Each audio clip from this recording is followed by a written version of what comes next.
Coucou toi! Si tu suis cette chaîne YouTube, tu dois le savoir, il y a environ un mois, j'ai repris mon grand défi de faire une vidéo pour chaque carte de tarot.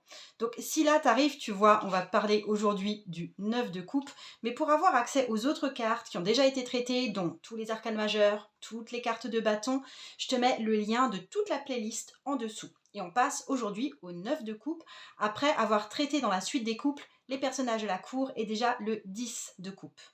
Si tu ne me connais pas encore, je m'appelle Margot Robert Winterhalter, je suis tarot coach et je propose des programmes en ligne qui sont avant tout basés sur le tarot. Et mon but, c'est vraiment de pouvoir rendre ta vie plus sexy à l'aide du tarot. Le tarot, pour moi, c'est un outil qui t'aide à prendre des décisions plus intègres, à être plus responsable de soi et de la vie qu'on mène. En fait, j'utilise vraiment le tarot comme un outil de croissance personnelle.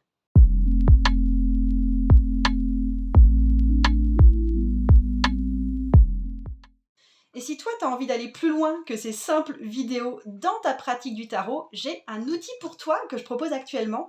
C'est des fiches pratiques qui s'appellent les cartes de tarot en un seul coup d'œil. C'est vraiment pour maîtriser les bases du jeu de tarot et c'est un excellent complément à toutes les vidéos que tu peux voir ici.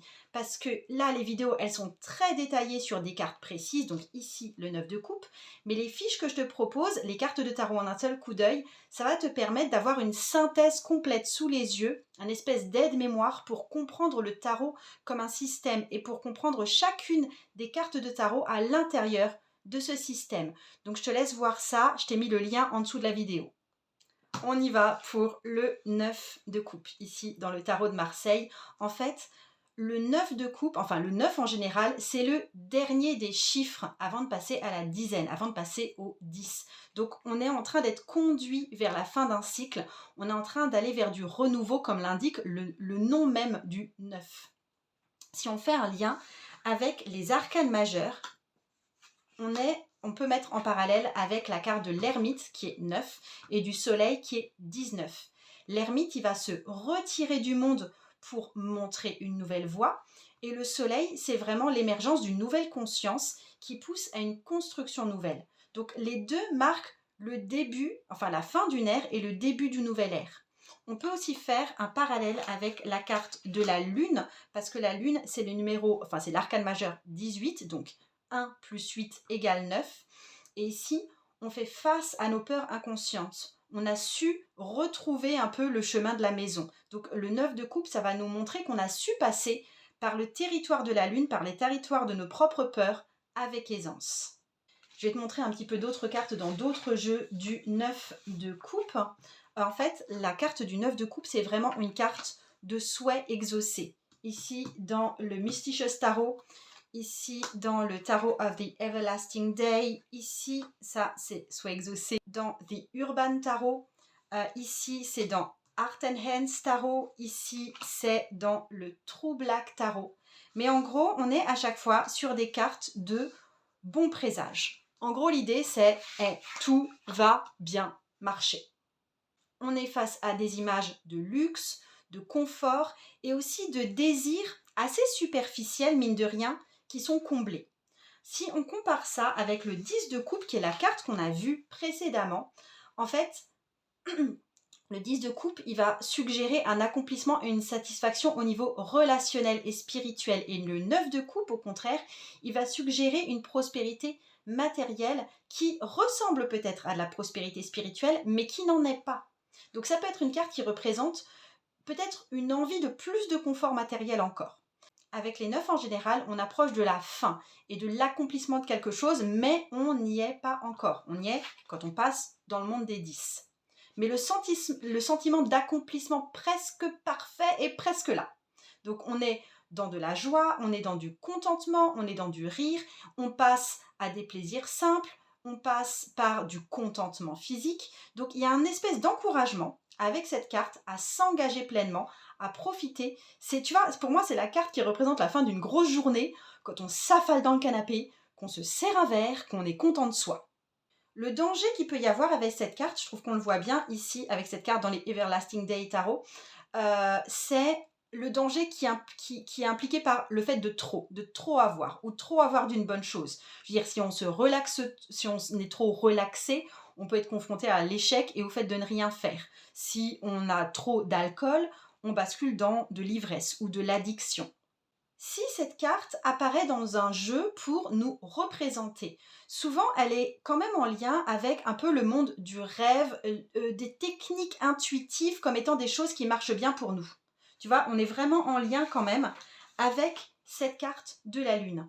Il y a une facilité peut-être pour nous à visualiser nos propres rêves ou nos propres souhaits ou ce qu'on aimerait mettre en place dans notre vie.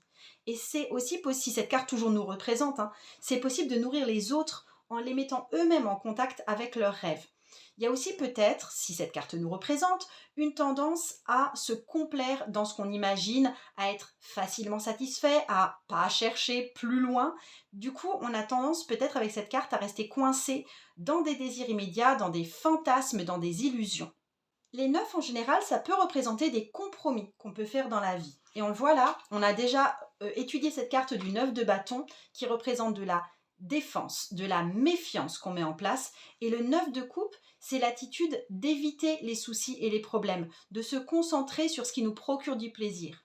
Donc il est possible que parfois tu n'aimes pas te confronter à cette carte parce que tu n'aimes pas te confronter au fait que tu as aussi des désirs vraiment superficiels. Donc il faut se souvenir ici que parfois, surtout quand on a vécu une période difficile, surtout quand on est passé par une grosse période de travail aussi, il n'y a rien qui peut être aussi agréable et même aussi efficace que juste de passer du bon temps. On va faire un petit détour kabbalistique. Hop, voici l'arbre de vie de la Kabbale. C'est issu de mon bouquin Secrets of the Wade-Smith Tarot. Donc en fait, la correspondance kabbalistique de cette carte, on va la retrouver sur le 9 qui correspond au Séphira Yesod, qui est la fondation. Donc là, j'avais envie de te montrer ça dans le tarot de Thoth. Tu vois, ici, on a la carte du 9 de coupe, tarot de Thoth. Et aussi dans le Hermétique Tarot qui reprend la symbolique kabbalistique, astrologique, hermétique. Donc en fait, Yesod, c'est le niveau plus pratique après être passé par les niveaux supérieurs, plus divins. En fait, ça fait le pont entre la matérialité de Malkuth, qui est le royaume, et de ce qui est plus élevé au-dessus. Donc ici, on est sur le niveau de la magie, de la pratique entre le terrestre et le divin. C'est de l'ordre de la prière, de l'extase sexuelle, de l'extension de son énergie. C'est vraiment un niveau de force fondamentale, de pouvoir d'exécution, parce que ça repose sur une base ferme. C'est vraiment de la puissance en bien et de la puissance en mal également. Et en fait, justement, on a le 9 de coupe qui est noté Lord of Material Happiness, donc le seigneur de la joie matérielle, du bonheur matériel. C'est aussi Jupiter en poisson. Donc ici, c'est Yesod, l'arbre de vie ici, représenté dans le monde de l'esprit. On a la bienveillance de Jupiter qui passe à travers l'eau des poissons. Et ça rend possible le bonheur et la satisfaction plus tard dans Malkuth, donc le monde matériel.